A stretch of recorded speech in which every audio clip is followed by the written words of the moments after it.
Bien, señoras y señores, tengan ustedes muy buenos días. Vamos a dar inicio al segundo día del encuentro Tecnología e Investigación. En esta oportunidad a escuchar la conferencia Optimización de sistemas de bombeo para el transporte de fluidos en minería. Estas son las actividades que se están desarrollando en Perú-Min 32, Convención Minera, que se viene desarrollando en la ciudad de Arequipa. Para esta ponencia vamos a invitar al señor Carlos Sánchez. Él es ingeniero civil, a su vez cuenta con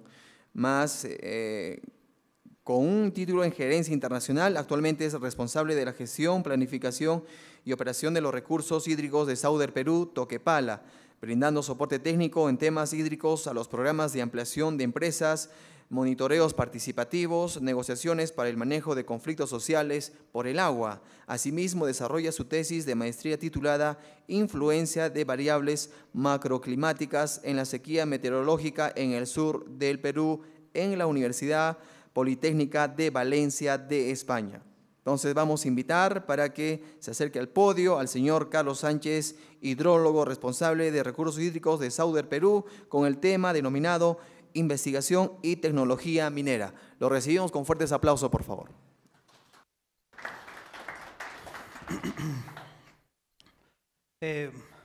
Buenos días, como ya indicaron, mi nombre es Carlos Sánchez, pertenezco a la Gerencia de Recursos Hídricos de Sauder Perú y vamos a hablar un poco de los trabajos que hemos hecho en nuestra empresa relativos a optimizar los sistemas de bombeo.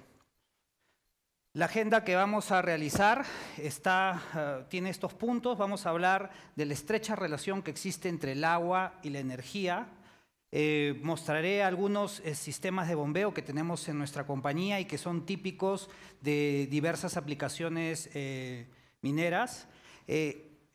Lo que se trabaja con sistemas SCADA y para el manejo de información en los diversos sistemas de control que tenemos, y mostraré un caso de optimización y una metodología para optimizar un proceso de bombeo.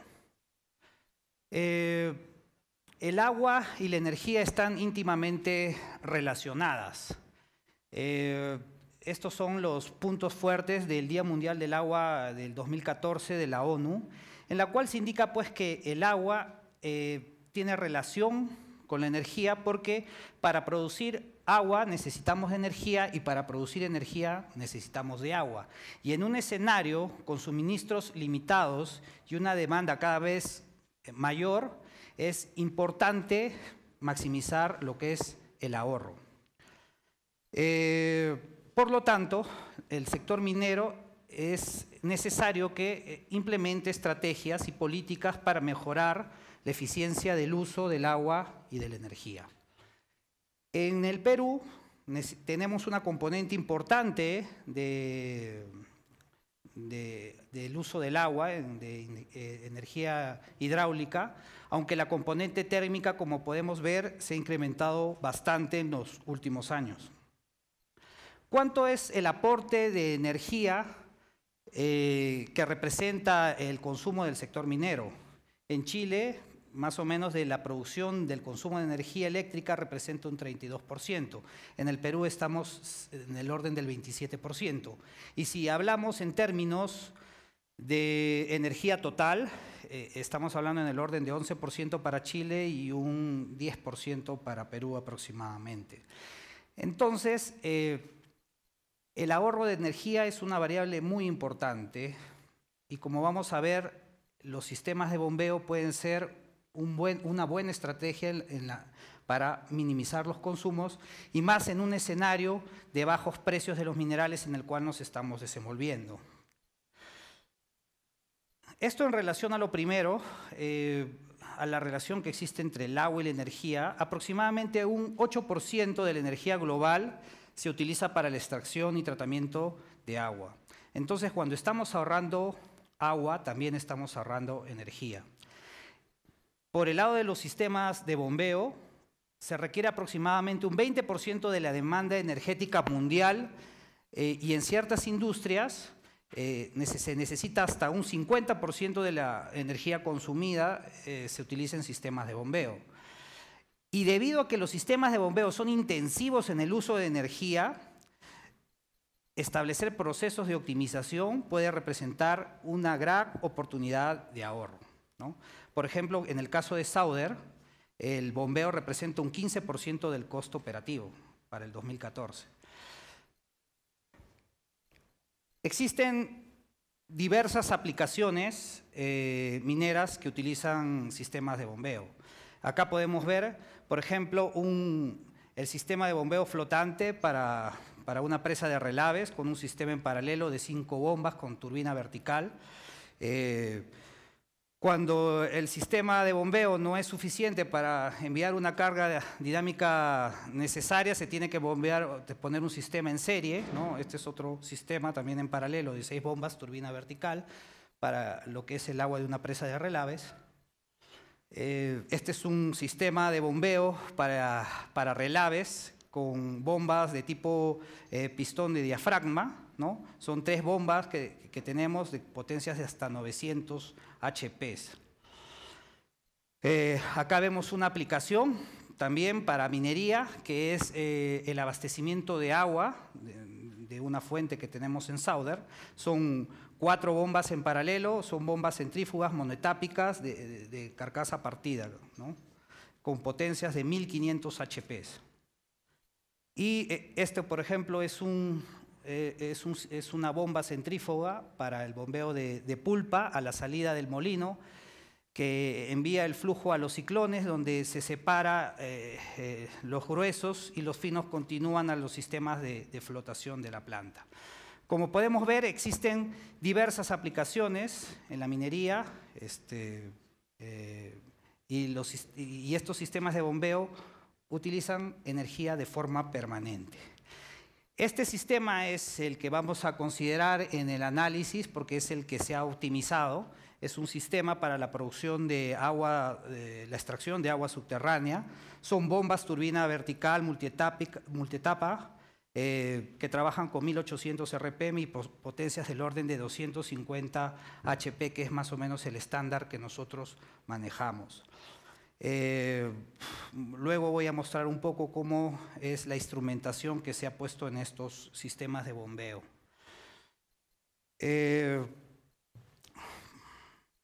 La hidráulica de las bombas centrífugas, si la aplicamos por ejemplo, a un bombeo de agua subterránea o al bombeo de la presa de relaves o al drenaje de un tajo, las ecuaciones de las bombas centrífugas son muy similares, ¿no? Esta es la ecuación de la curva de la bomba y esta es la ecuación de la curva del sistema. El punto de operación donde va a operar la bomba va a ser en la intersección de ambas. La curva del sistema está compuesta por una componente de carga estática y una componente de carga por fricción, ¿no?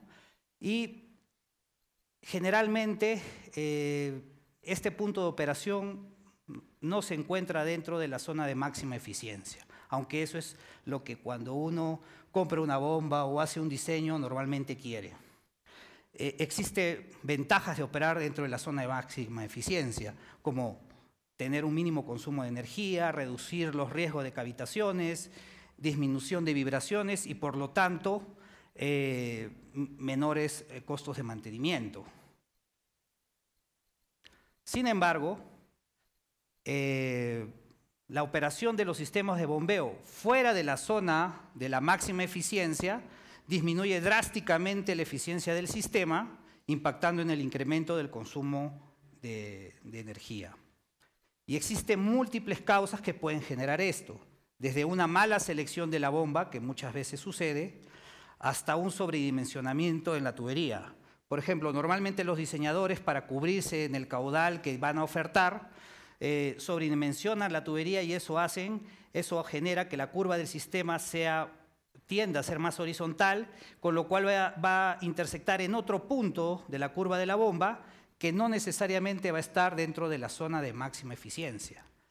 Por otro lado, si hay un envejecimiento de la tubería, esto va a generar que esta curva del sistema sea mayor por la mayor fricción que se genera y va a generar otro punto de intersección, cambiando nuevamente y saliéndome de las condiciones de operación. Y lo que suele suceder es que hay constantes modificaciones en las condiciones de operación, que es lo que sucede en minería. Por ejemplo, en el caso que vamos a ver, si hay fluctuaciones de los niveles freáticos en un acuífero, ya me está cambiando la carga por gravedad que tengo que bombear. O, por ejemplo, si la presa de relaves subió los niveles y hay una modificación, o si hay cambios en las densidades de los relaves, o etcétera. Entonces, lo que hay que tener en consideración es que estamos en un escenario de constante cambio, para lo cual es importante realizar mediciones. Lo mismo, por ejemplo, si trabajamos con una o con dos bombas en paralelo o en serie, eso va a hacer que existan diversos puntos de intersección entre la curva del sistema y la curva de la bomba. Y por lo tanto, no estaremos seguros si estamos en el punto de máxima eficiencia. Ante esto, y digamos, se debe de instrumentar. Y yo creo que en ese sentido, las compañías mineras estamos trabajando bastante, ¿no? Yo he visitado varias plantas y varios cuartos de control donde existe, digamos, todos los procesos tienen muy buena instrumentación, ¿no? Por ejemplo, en el caso que le hemos mostrado de la extracción de pozo, de agua subterránea, tenemos sensores de presión para medir el nivel dinámico, transmisores de presión a la salida del pozo, un caudalómetro que recomendamos que trabajen con protocolo de comunicación en vez de trabajar con interfaces de 4 a 20 miliamperios o pulsos. Tenemos también medidores de energía, variadores de frecuencia, y todo esto llega a un PLC en donde se configura el arranque y el almacenamiento de la información. Los sistemas SCADA que normalmente existen en los procesos mineros cuentan pues con un esquema de instrumentación. La instrumentación pasa a través de un PLC o un RTU a un switch de comunicación. Esto tiene conexión con los PCs de interfase donde están las pantallas de visualización y de operación. Debe de existir estaciones de ingeniería separadas de los HMI, ¿no? Para hacer, por ejemplo, correcciones al programa del PLC o corrección a las pantallas, ¿no? Y los SCADAs nos permiten tener información, por ejemplo, de la producción en tiempo real, de la energía consumida, y la información se almacena en una base de datos donde podemos ver tendencias y sacar todas las variables. Yo creo que hasta ahí las empresas mineras trabajan bastante bien y, digamos, muchos de los procesos modernos que se desarrollan llegan hasta este punto.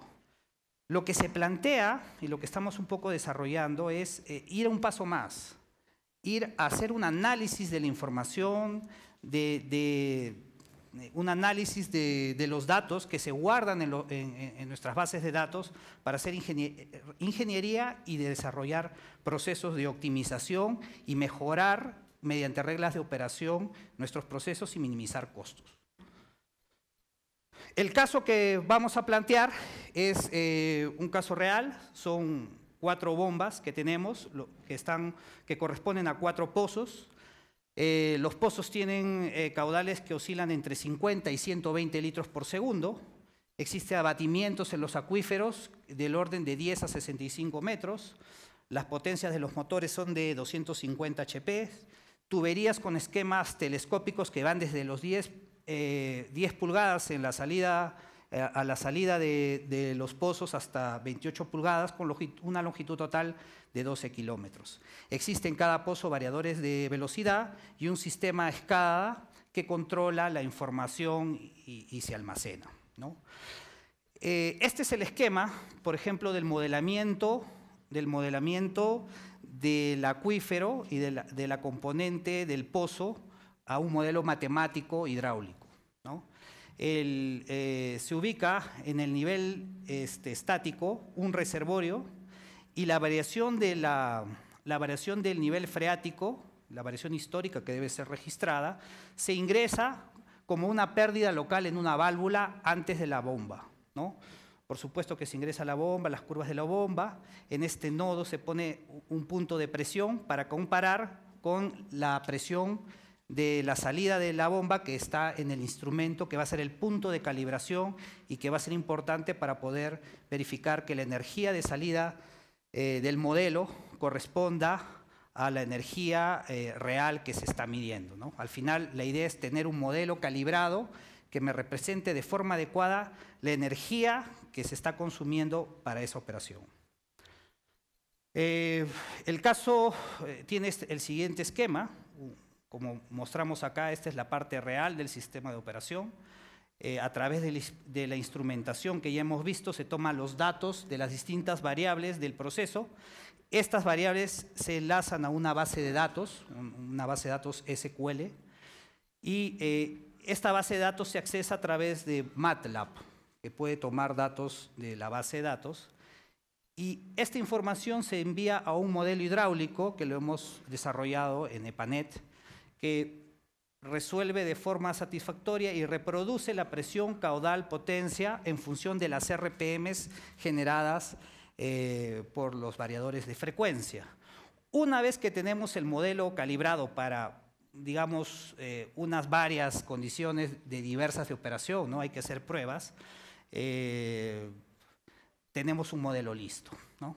El objetivo aquí es, por ejemplo, si yo tengo un caudal que deseo enviar a la mina, por ejemplo, que fuera de 340 litros por segundo, ¿cuál es la combinación de estas bombas que me da el consumo mínimo de energía? Por ejemplo, ¿puedo poner 100, 100, 90 y 50? ¿O debería de poner 100 acá, 100 aquí, 90 y 50 acá? ¿Cuál es la combinación? Una vez que tenemos un modelo calibrado, sobre este modelo podemos hacer N simulaciones a través de MATLAB para obtener cuál es la condición óptima con el mínimo consumo de energía.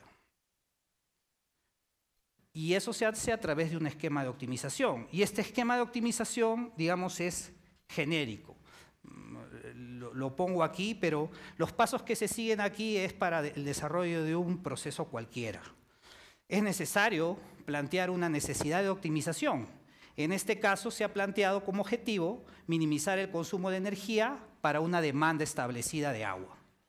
Luego es necesario plantear cuáles van a ser las variables del proceso que son las que vamos a mover para obtener este objetivo. Y hay que definir la función objetivo en función de esas variables. En este caso, la función objetivo que se ha planteado es minimizar la suma de la energía calculada por nuestro modelo en esos 4 pozos. Luego se ingresan restricciones de igualdad, que es el caso que la suma de caudales de los 4 pozos debe dar igual al caudal que yo estoy requiriendo. Estas restricciones, tanto de igualdad como de desigualdad, y los límites a las variables, me ayudan a limitar el espacio de búsqueda multivariado, para que no sea una búsqueda y se pueda generar un problema matemático en el proceso de optimización. Entonces, existen restricciones de desigualdad asociadas a los caudales. Por ejemplo, en principio no pueden haber caudales negativos, y si los pozos tienen valores máximos del orden de 120, no pueden salir un valor numérico del orden de 300 o 500. Entonces, se puede definir estos valores máximos y mínimos. Igual se puede hacer con las variables de las RPMs, ¿no? Se puede trabajar hasta 100% de las revoluciones y desde un mínimo de 70, porque a revoluciones menores podríamos tener problemas en la protección de las bombas sumergibles, ¿no? Se necesita una cierta velocidad para que no haya sobrecalentamiento de las bombas. Pues bien, con este esquema se pone en un modelo matemático y se obtienen muchas simulaciones. Se puede hacer una búsqueda exhaustiva y diversos métodos, y en este caso, debido a las variables que se han considerado, se han obtenido 1500 simulaciones. Como podemos ver, existen simulaciones que generan consumos de energía para este mismo caudal del orden de 520 kilowatts, y existen otras que solamente generan 410 aproximadamente. Solo con una disminución del orden de 42 kilowatts, acá estamos hablando de 100, podríamos estar hablando de un ahorro de $42.000 al año, que implica nada más un proceso de optimización utilizando la propia infraestructura que se tiene. Y este proceso se puede replicar, como hemos visto, a los diversos sistemas de bombeo que tenemos. Entonces, se seleccionan las primeras 5 reglas de operación y, por ejemplo, estas serán los porcentajes de rotación que se deberán poner a las bombas para dar el caudal requerido y con la potencia que se obtiene. Como vemos, en este caso hay opciones incluso en que una bomba debe de estar apagada. Bueno, como conclusión, podemos indicar que ante un incremento de las demandas sobre las fuentes de agua y las fuentes de energía, es necesario, para asegurar la sostenibilidad de las operaciones mineras, que éstas hagan mayores esfuerzos en implementar procesos de optimización y uso eficiente de recursos. La minería debe de ser vista como una industria que hace un uso eficiente de los recursos, y más en un escenario en el que estamos con un bajo precio de los minerales. Y como hemos visto, debido a los diversos procesos de sistemas de bombeo que existen en la industria minera, la optimización de ellos representa una importante oportunidad para el ahorro de costos en el sector minero, debido a que hacen un uso intensivo de la energía. Y por último, creo que es importante cerrar el ciclo de la instrumentación y del almacenamiento de datos. No solamente debemos de sentirnos cómodos con tener una buena base de datos, información constante, sino tenemos que pasar al modelamiento, a la minería de datos y al desarrollo de modelos de optimización que permitan minimizar costos. Eso es todo lo que le hemos dado. Muchas gracias. Bien, muchas gracias al ingeniero civil Carlos Sánchez, que ha tocado el tema optimización de sistemas de bombeo para el transporte de fluidos en minería. Vamos a invitar a los asistentes para que puedan formular sus preguntas y así las pueda absolver el señor Carlos Sánchez. Por favor, se les ha alcanzado unas hojitas. En todo caso, si no tienen las hojitas, están los señores asistentes para que les puedan proporcionar y puedan formular las preguntas, reitero, para que el señor Carlos pueda absolver sus dudas acerca del tema optimización de sistemas de bombeo para el transporte de fluidos en minería. ¿Hay alguna pregunta, por favor?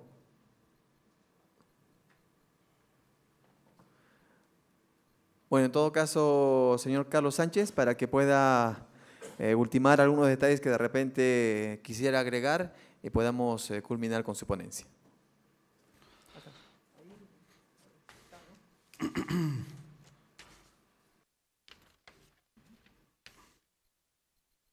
Bueno, solo decir que, digamos, recalcar un poco las conclusiones asociadas a que se debe de trabajar sobre las bases de datos que se generan en los sistemas, en los DCS, en los SQL, para a partir de eso implementar estrategias de optimización. Muchas veces en la industria minera, a veces estamos en el día a día y no nos ponemos a pensar que se pueden optimizar los procesos y generar importantes ahorros, ¿no? Y creo que eso es importante. Nada más.